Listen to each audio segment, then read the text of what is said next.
Great. Well, hello everyone, and thanks for joining us. We have Joe and Wesley from Evensun here to talk to us today. And, it's earnings season right now, and all of the conversations with everyone offering a plan in the individual market have been about losses, have been about exiting markets, have been about trying to not be the lowest price plan in the market. And so we thought it would be great to talk to some actuaries who specialize in this. To be clear, we're not actuaries. In fact, Okay. that's an Sorry. important distinction. We are not actuaries.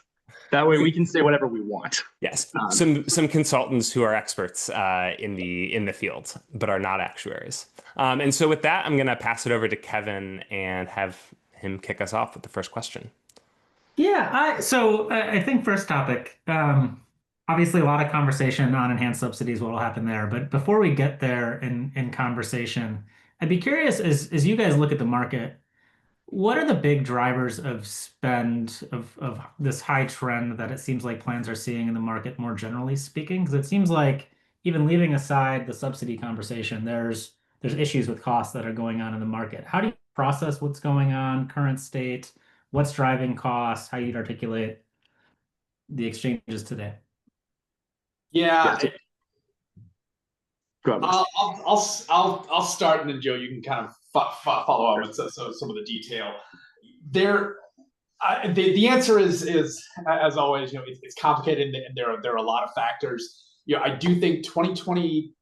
I think some of it is there's this induced demand factor that we talk about that usually you don't see until fourth quarter when people have met their deductibles and it starts. An induced demand is basically this concept that people start to consume healthcare services as a result of things not related directly to their risk. And so it is causing demand for something is inducing demand for healthcare services that's not just somebody being sick.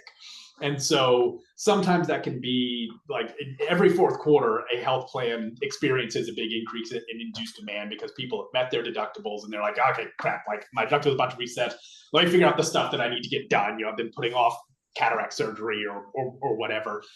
I think you're seeing some of that where everybody's hearing that the ACA subsidies are going away. And I think people are misunderstanding some of that. I sometimes troll or I don't post, maybe troll isn't the right word, but I monitor like the health insurance summit.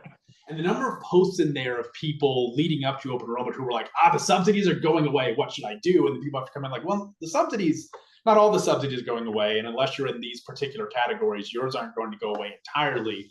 But people are panicking and getting a lot of healthcare services done because they hear, I'm going to lose my health coverage, so I better get stuff done. The other thing is on cost trend that I think is happening is there's both the effect of the No Surprises Act, which overwhelmingly is favoring providers, especially as some of the guardrails around things like qualifying payment amounts sort of got killed by various court actions. I think that's driving some unit cost, and that's part of why you're seeing some big increases on the commercial side as well. But then I think the big piece is around one of the big pieces that's really difficult to quantify, but I think is pretty significant, is around how much of the enrollment mix is shifting and how much there has been people who are either were never actually legitimate members to begin with and who were fraudulent. And so as those started disenrolling in 2025 because of some market shifts, you start to see the overall risk of the market increase. And that's just basically and that happens. Even a health plan that didn't enroll about a bunch of fraudulent individuals is going to see the effect of that because of how risk adjustment works. And Joe, I don't know if you have other. Yeah, and the crackdown really happened at the beginning of this year on sort of broker switching and people that were available for $0 premiums, and you kind of saw some crazy things, especially in non-expansion states, right? Because there's such a larger population that's eligible for ACA coverage there, and for $0 premiums as EAPTCs were available. So some of that crackdown just led to a lower overall. Whether it's fraudulent or whether it's people that didn't need coverage necessarily falling off, I guess we'll never know, but A lot of that impact has already sort of happened over the course of 2025. And I don't know that all of the carriers that were filing rates way back in June of 2024 really realized exactly what the large impact of that would be. And largely the publicly tradeds, their membership is sort of segmented in those markets. Yeah. It was interesting to see, I think back to Q2 earnings season when Centene was talking about how they saw the bifurcation and trend across, I think, markets that didn't have any churn in the low cost silver plans versus the markets that did, and the markets that did, you kind of saw the loss of that membership that was healthy, zero spend for whatever reason, right? And that drove kind of a. And I think a big question there is, was that membership actually healthy, or was it that those members never knew they were enrolled to begin with?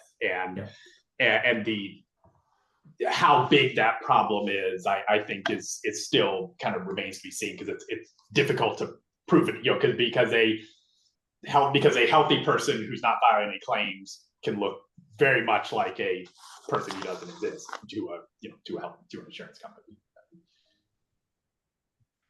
That's a helpful overview. Thank you. So I'm also curious, separate from those trends that you talked about, I think as plans are thinking about 2026, there was also a lot of uncertainty about what was going to happen with the enhanced premium tax credits. And so I'm curious to have you guys weigh in on to what extent did that drive higher costs and them anticipating an acuity shift, or what was going on with that? Yeah, certainly with EAPTCs going away, I mean, most health plans are expecting a pretty sharp increase in morbidity overall, and that obviously affects, risk adjustment adjusts for morbidity from the standpoint of carrier to carrier adjustments. And it does, I think a fairly good job of that. It's got its problems and people are critical of it, but in large part, it does what it's supposed to do. And the challenge is more that when the entire market's morbidity shifts, risk adjustment has no means of countering that. And so statewide premium just has to go up due to that morbidity shift. We kind of know that marginal buyers are the most likely to drop off coverage, and especially with some of the induced demand that you're seeing towards the end of this year. And part of it is, the publicity around all of this stuff has been very vocal ever since Centene pulled guidance and the One Big Beautiful Bill passed and all the rest of that. And partially because of that enhanced media attention, I think that a lot of people have gone out and gotten whatever services they needed to get before the subsidy cliff falls off next year, and they kind of say, you know what, I may as well just be self-insured and not purchase marketplace coverage next year because there is no government subsidy there. So that is the piece. That's the multi-billion-dollar question for most carriers. And admittedly, Joe and I'm a little more bullish on the market than Joe is, because I think the potential alternative case is that if a lot of people actively shop this year, which I think a lot of people will, they may find that there are actually even with enhanced subsidies going away, there is still an offering that's affordable to them. The biggest risk to carriers is if lots of people passively renew. And I don't know if we're going to get into some of the competitive dynamics that have changed in the market, but with Centene raising rates and so many, with whoever the lowest cost carrier with the lowest cost carrier changing so much in the markets, that means there are a lot of people, if they passively renew, even if EAPTCs got extended, they will end up going from a zero to a non-zero plan. And that would, and if they passively renew, chances are the zero premium person who passively renews maybe is someone who isn't paying a lot of attention, and they end up churning exactly what we saw at the beginning of 2025, except magnified, 5x maybe. And so, but if lots of people actively shop, that may you may end up with people who end up sticking around because they do realize like, okay, well, I can still get a free bronze plan. Like in a lot of places, even if EAPTCs don't get extended, there's a free bronze plan available for people making less than 250. Some cases in age bands even up to 300% FPL, and they may decide like, all right, well, stick with something. If it's still free, why not? And I think that's going to be one of the big questions, and it'll be really interesting. We're waiting with bated breath for when CMS puts out those open enrollment snapshots and seeing what does that look like compared to last year, because I think that's really going to tell us about what we might expect. Yeah, and I think the question on the carrier side in regards to profitability is also that, okay, well, if we have members that are, just because they simply can't afford or don't want to afford, or have copay assistance cards, or they have hospital systems that are forgiving their medical debts because the hospital system is getting a massive amount of payments from that member. There are a lot of games that get played on that side. So what you could end up with is someone who risk adjusts quite positively on a gold plan, shifting over to a bronze plan. And that's not good for margins overall, and not good for overall morbidity. There's sort of an inherent assumption, well, there is an assumption within the risk adjustment formula that people who are purchasing higher metal level plans are going to be sicker, and therefore risk adjustment sort of compensates them more for that. And that, those folks shifting over to bronze just because bronze is free is not necessarily a good thing for carriers overall. So, effectively, I hope that everybody actively shops. In years past, it's been hard to get people to take action, but this would be the year. If I could say anything to anyone, please go actively shop for your health insurance. Shop. Yeah. Wes, I want to pick up on the that Centene comment you made, but before that, maybe I'd be curious, kind of on this general note towards payer profitability. They're getting asked in the earnings calls, "Hey guys, are we in the early stages of death spiral dynamic in the exchanges where you're not getting ahead of pricing and we're going through that?" To what extent do you guys think we're going to be having more conversation about death spiral in the exchanges in 2026? So we go ahead, Joe. Well, so we're launching sort of an investor tool pack around this, because we do, after Centene pulled guidance, it wasn't necessarily a line of business that we were planning on getting into or getting intimately involved in. We just kind of kept getting so many calls from buy side folks, and occasionally doing presentations with sell side firms, that it seems like an obvious thing that this is a thing that's at the top of people's mind, not just because Oscar, this is their entire business, but also just because of the volatility. I guess my inherent belief, and I think this is probably what Wesley's about to parrot, is that because we tend to think the same about these things, the ACA actually has a lot of mechanisms within it already built in, the way that subsidies are benchmarked, the way that risk adjustment works within the ACA. The markets work fairly well from a profitability standpoint when, frankly, there are a few less carriers in the market, and so there will be a few less carriers in certain large counties next year, and Aetna being sort of the obvious one. But that actually will help carrier profitability, and so I don't have sort of this view that it's like the sky is falling on the profitability side, but there will absolutely be some carriers that suffer a winner's curse next year, and we can kind of talk about that in a second. Wes, you want to kind of address the? Yeah, and I was just going to say similar that, like, if you look at if you look on a PMPM basis, 2018 was the most profitable year for carriers in the ACA market, and and I think honestly, like, I don't think it'll be 2018 again in terms of profitability, but I think with an average increase in the around a 30% range, which is what is basically happening here, I think that will probably be enough so that carrier premiums are high enough. Again, I think there will be specific cases and specific carriers in specific states where they will have a big problem. But I think that, again, will be a thing where it's like, well, if you made a dumb pricing decision, like every time that happens, a carrier always blames the market, or they'll probably blame risk adjustment. That's what will happen is they will say, oh, we would have done fine if we hadn't had to pay in all this risk adjustment. And it's like, well, yes, like if you're a plan in the ACA and you attracted only healthy people because you were cheap and had a bad network, like you're right, that business model would have worked better if risk adjustment didn't exist. But it does, and you should have known that because it's not news. But there will be plans who lose a bunch next year and will blame risk adjustment for it, but in fact it was a pricing problem.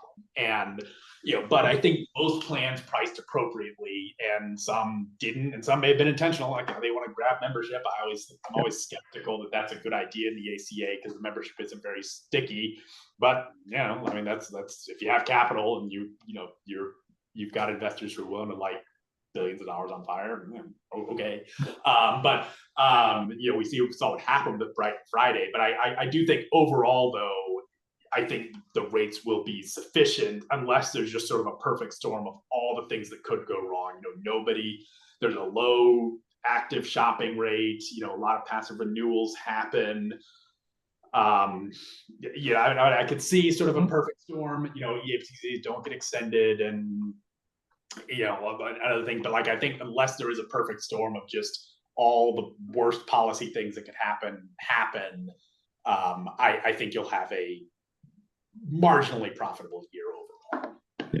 And there are going to be states where because of sort of this winner's curse phenomena, one of the things that we're looking at or that we will do sort of within the investor kind of segment reporting is look at states where it seems as though risk adjustment receivables could be at risk again. That was one thing that hit frankly, plans that took care of, people that were a lot less healthy. The way that CMS distributed the risks of Bright and Friday not paying out on those receivables, I don't particularly think was very fair. But to my knowledge, nothing's changed about the policy landscape on that. It wasn't distributed equally, and so if you're in a huge risk adjustment receivable position, but you're in a state where someone is suffering the winner's curse, you may actually be at risk, not because you did anything wrong. You could have priced perfectly, and yet you may take the hit for someone else's bad debt. Joe, think about that, just to articulate that back to you. You go back to Texas when Bright and Friday went under, they had a payable into the state that they were now insolvent and they couldn't make it. So other plans in the state who were theoretically reliant on that payment to make them whole, those dollars just didn't exist anymore, right? So they were correct. Correct. Well, and Bright in particular used some clever legal maneuvering so that their parent company didn't go insolvent. They managed to sell themselves. I mean, admittedly at a big discount, but basically the subsidiary went insolvent, but the parent didn't have to pony up the parental guarantee on that. And I would hope that states have thought about how to make sure that doesn't happen again. But again, that could be the other thing is that if plans are careful about however they structure, which I'm not a lawyer enough. I'm not a lawyer at all. I'm not a lawyer. I don't know enough how you would go about doing it, but Bright got away with it. I would be looking at their playbook if I've got a subsidiary who may have some problems so that I can just bankrupt that subsidiary and have it not affect my parent. I mean, again, these are the edge cases that if there's somebody who's way underpriced in my market, I'm going to be. Yeah. I'd be well, watching and what happened last time is the receivers sort of shared in the pain of that, but there was no increase in the payables on the payer side. And that just inherently benefits those that take care of people that are a lot healthier. I mean, just by definition of the formula, right? But there was nothing sort of to contemplate that previously. I would hope that now that it's happened, if anybody's contemplating legislation and taking a look at the landscape, they should be contemplating maybe redistributing things so that those carriers' members are sort of taken out of the pool altogether for what the payments are they're owed, or at least like whatever the credible amount of payment is that can be made by that carrier into the marketplace gets taken into account. And then at least the losses get more equally distributed, because you saw some pretty good health plans take the brunt of that. I mean, my own being a primary example back then. And I think Denver Health does an amazing job, but they absolutely bear the brunt of a lot of Friday and Bright's sort of misdeeds.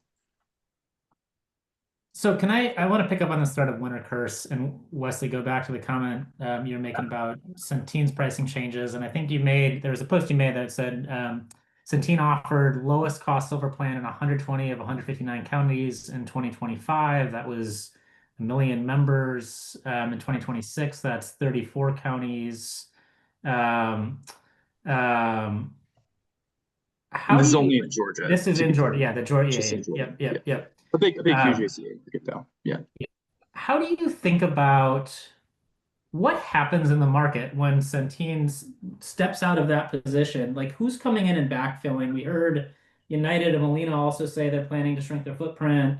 Aetna is leaving the market. Like, who's coming in to fill this membership reduction and take that position?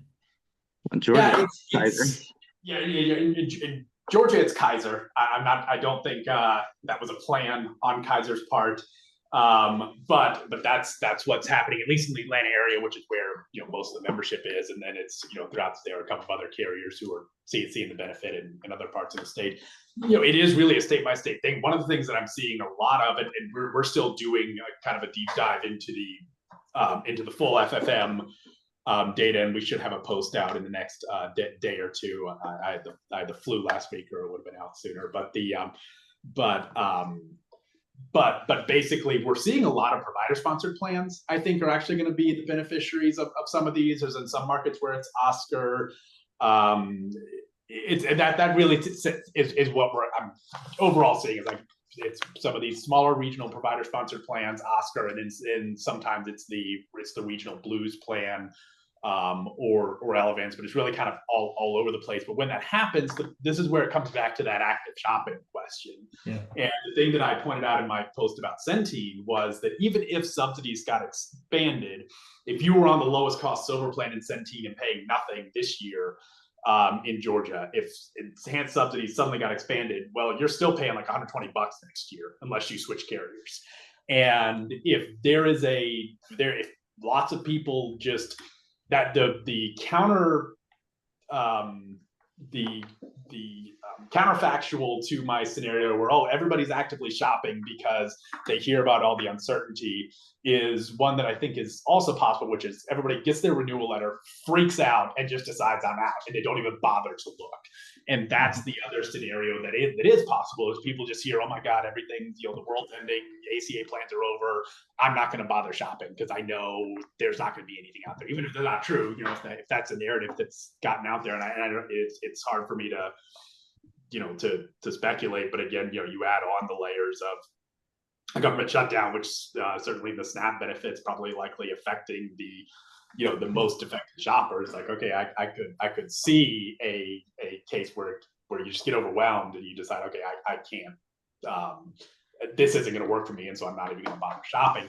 And that's a case where just the market shrinks. Centene gets a whole bunch of auto renewals, but almost none of them actually end up staying on because because they can't afford it, and the market shrinks dramatically. The alternative.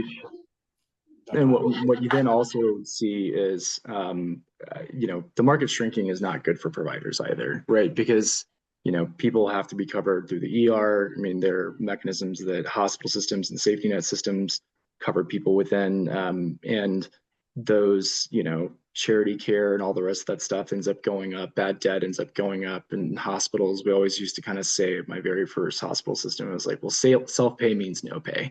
And you're going to see a lot more of that if people don't go and actively shop. Sorry, Wes, continue. No, you're good.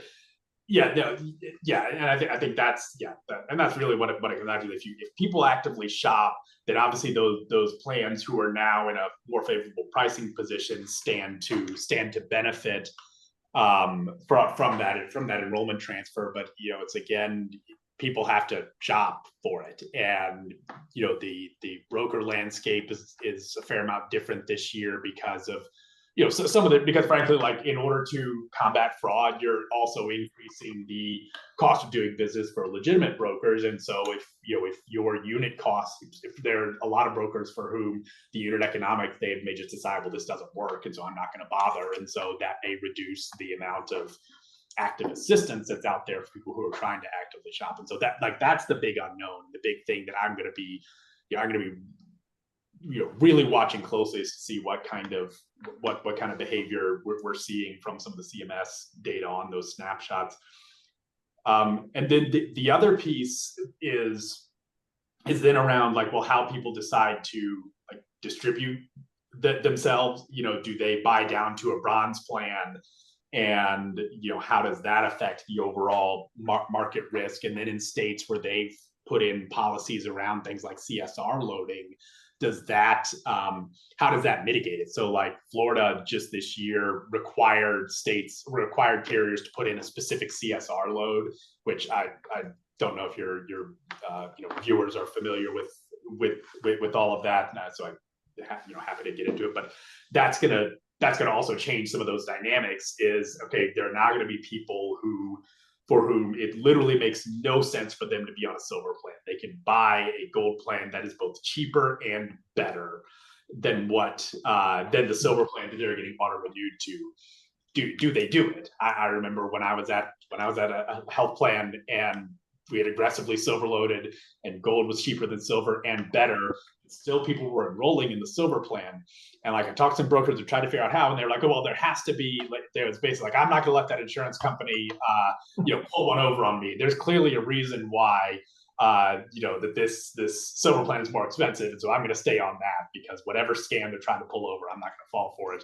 And like these are the kind of like real on the ground shopping dynamics that can have pushback. We only have a couple minutes left, and so last question, and then I have, we'll ask where people can find you and talk about the recording. But we've seen some states like Colorado for a while was talking about doing a loan from the unclaimed property fund to fund reinsurance. What are you seeing with states trying to like shore up the markets, and are any of those viable strategies in the long run, like given everything that's going on with state budgets? So I'll kind of take this one. So in the short run, it's going to be hard for states to overcome sort of the EAPTC loss without some form of state funding. Now, where that state funding comes from, I think, is the biggest question, right? Colorado eventually passed a law that shored up their funding, and one of the things that I'll be curious to see over the coming months is whether or not more states consider like a BHP design similar to, I think Kentucky, Illinois, and West Virginia considered some type of, or at least have shown interest in a BHP, and that may be one way of mitigating sort of the state funding process problem. But the funding mechanisms for that are so esoteric, and right now there's only 2 other states that do it, I believe. So people are going to have to really start getting into the weeds, which is where they can always call us. And I'm not convinced. I mean, I'm convinced any state level solutions are going to be a band-aid because I mean you just can't compete with the dollars the federal government can throw with things. And frankly, like any state level, I mean, like reinsurance is honestly if you're a state, it is probably like the most inefficient possible way to expand enrollment, just because it's it actually tends to reduce enrollment for your most highly subsidized population because of how it affects the subsidy pricing. And so it's very, very expensive relative to the benefits, frankly. And it does benefit this FPL 400% plus population. I think Charles Gaba has actually has a great write-up on some of the different state level solutions. Like New Mexico they're basically going to be able to backfill the entire EAPTC gap for next year. I think ultimately, I mean the one state policy solution or thing that states can do that has a meaningful impact is directing carriers on how to do their CSR load. Because problem is there's so much game theory and pricing. You